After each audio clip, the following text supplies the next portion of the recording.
J'ai l'impression qu'ici, il y a plein de choses qui ne sont pas bonnes du tout.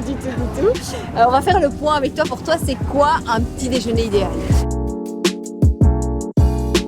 Alors un petit déjeuner idéal, il démarre la journée, donc il faut absolument qu'il soit complet. L'idéal, malheureusement, pour la plupart des gens qui adorent ce genre de choses, ce sont plutôt des pains complets, des céréales complètes.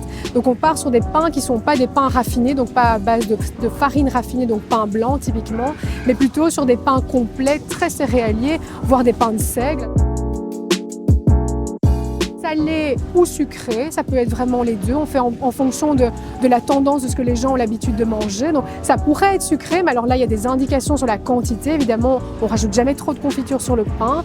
Si on mange du fromage, c'est bien de varier ces garnitures sur le pain. Les œufs, il faut faire attention à son quota de cholestérol. Donc si on est hypercholestérolémique, il ne faut pas oublier que les œufs se cachent aussi un peu partout. Donc si on mange des biscuits, si on fabrique des crêpes même maison, vous avez vraiment des œufs qui sont cachés. Si on préfère manger un œuf, on peut tout à fait le placer au petit déjeuner, mais on dira toujours aux clients, aux patients, qu'il doit varier. Donc du fromage, de l'œuf, un peu de charcuterie, de la confiture et qu'il essaye de varier. On peut se dire qu'on peut consommer 3 à 4 fois des œufs sur la semaine.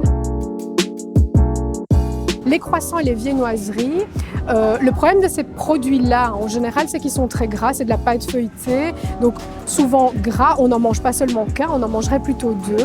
La grande théorie, elle dit qu'on peut manger 1 à 2 viennoiseries par semaine.